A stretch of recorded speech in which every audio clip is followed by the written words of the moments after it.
What's going on, guys? It's Khal here from Sabers. So as you know, I've been shipping the Emperor hilts out recently and they've been arriving. So as with all previous runs, here are the video guide instructions, the overview of the kit to help you understand before you do your install, any key things to note, and what to expect when you get the kit. So the kit's quite simple. There's not too much going on, to be honest. It's a Darth Sidious style hilt, so it doesn't have too many pieces or anything. You'll get a few bags in here. You'll get your dummy LED switch hats and PCBs for the switch. You'll get your LED heatsink module, which also holds the switches in place. So if you're using that and not a 3D printed chassis, maybe with NeoPixel or something, you've got the top decorative piece for the screen accurate blade plug. You've got a neck for said blade plug or blade emitter, and you have a insert for a blade plug if you want to make a glowing blade plug. So that can be put on 1-inch thick walled polycarbonate blade stock, and you can use that and cut some tube stock down to size and use that to make a nice shine through blade plug. Now what we'll start by doing is we'll start assembling the accurate emitter to the prop. There'll be a small grub screw in there, which you just want to get a 2mm hex key. That's the only hex key that you'll really need for assembling the hilt, and you just want to start screwing that in there until it is completely flush. Oh, just hit my camera. Until it is completely flush in the bottom of this neck piece. So that's flush now, and then you want to get this piece, which is the top part. This is made from machine brass, so this isn't gold plated, this is machined, this particular piece, and the blade plug piece. Reason for that is the prop has some weathering on this particular part, and what I wanted people to be able to do was use brass black or something to be able to darken this and weather it so that it looks even more like the prop, because the neck and pommel were gold, but when you look at this piece, it's a bit sort of dark brownish, bit of a weathered piece of gold, so that's something to look out for. And then that just screws on like this. It locks it into place. So that's your screen accurate emitter. And essentially what you would do is when you've got your hilt, you can unscrew this, screw this one on. Let's say you've got it on display or something, because all the electronics are inside, and you can have that real accurate Sidious look. So you've got that emitter, and you've got your 1-inch blade holder, which also has the blade retention screw right here, and that allows you to add your blade in, whether it be NeoPixel or a standard blade. After that, we've just got the golden neck piece, which just slides off. The whole thing kind of clamps on. And before we go to disassembling the body, we've gone over that, and we've gone over the emitters. I just want to talk to you about the actual heatsink module piece.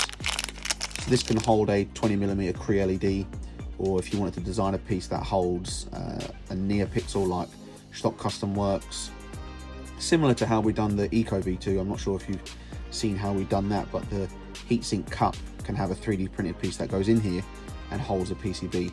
These channels are for where the switch PCB sits, and it's pretty straightforward. You've got some screws here that you can attach it to a chassis, because I'll go through how a chassis would work in a second. Essentially it comes out like a gun cartridge with the hilt being the gun, and you can slide the whole entire chassis out. Now you've got the PCBs. The PCBs are quite nifty. You'll see here you've got LEDs on either side of the switch. One's red, one's green. If you look closely at the pads here, you can see green minus green positive, red minus red positive, so you can choose which LED to illuminate once soldered into your soundboard. And you've got the 2 switch pads, obviously for the switch connection. And what the dummy LEDs do is they act like a switch hat and press onto the button. So once those are mounted to the LED holder, that's what you would be using to actuate the switch. You might find that there's a bit of a tolerance, because the tolerance requirements for this hilt were quite high due to the 2-piece shroud system. And if you're doing an install and your switch hats are not moving freely, you can just sand the edge. These are just machined acrylic. You can sand the edges of these so that they don't sit quite tight, because the way that you put these in, you don't actually need to take these bezels out. because it's completely flush on the inside. They don't protrude. You just get the bezel and you just find where it is here and you push through. There's one in there. And you find here and push through. And there's one in there too. So they're both in there. They're not going to fall out because they're a nice snug fit. For those who wanted static props, because I know a lot of you wanted a static prop. And yeah, it's in there. Like, even if I push really hard, they don't come all the way out. Well, that one did. So that one's a bit looser than the green one. And then if you want to get those out, you just push and they'll come out. And they'll pop right out. Because like I said, the chassis is like a gun cartridge. So the whole thing slides out, whole thing slides in. Those stay in place and compress the buttons. So you don't really need to remove the bezels. But I'll show you how you would remove the bezels if you did want to remove them. Because there's a whole compression thing that happens when this hilt's screwed together at the bottom here. So everything sort of locks together really tight. So you want to take the pommel off before you take these off. So we get a 2mm Allen key again, 2mm metric, and we'll just put it in there and push hard because we want to make sure we get a good connection and start unscrewing. So we take that out. Now the pommel in there is a really nice snug fit because of the plating. So what I do is I push up here first to lift it up, and then I'll get my finger and I'll just wiggle the rest of the pommel out. Let's see here, right, up and down. There we go. I didn't want to drop it and it fly out. So you can see you've got the pommel system, you've got a hole here which attaches to that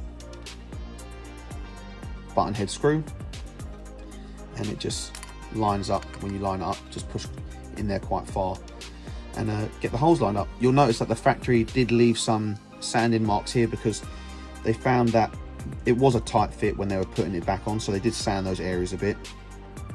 If you want your chassis to be really easily removable, you can take a sanding drum and just sand these areas a bit more here and here, and then that way when you unscrew it, it'll just slide out really easily. That's what I plan to do with mine anyway. So now you can see that now the shroud rattles a bit because, like I said, once the pommel goes on, it kind of locks everything together. And if you want to take the LED bezels off, what I recommend is using a tool like a rounded file. It just gives you like a nice grip so that you don't, because you definitely don't want to be using any pliers or anything to do this. You'll just mar the aluminium and mar the material. So we get our little tool here and we just push in a little bit and we just begin to unscrew.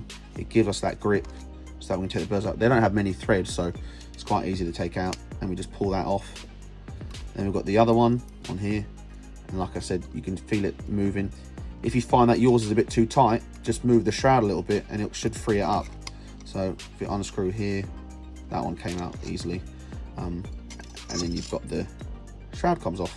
So you've got the body, you've got the shroud, and you've got the second LED bezel, and that's essentially how you take the whole thing apart.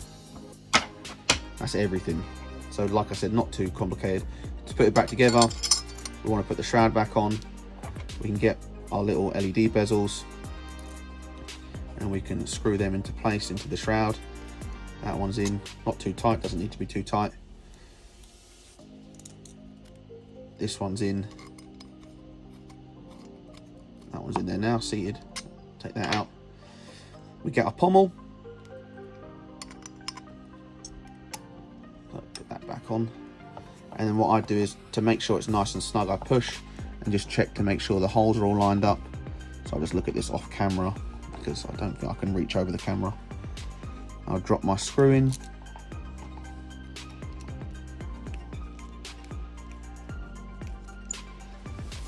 So never over tighten it, just tight enough. That's back on. We've got the neck. Goes on there nice and snug. And I think I'll just put the hero emitter on there for now, the prop emitter. What I might do actually is I'll take my LEDs out because it's nice. I know a lot of you bought these for a static prop as well. So I'll put my LEDs in. So in there with my finger. That goes in there nicely.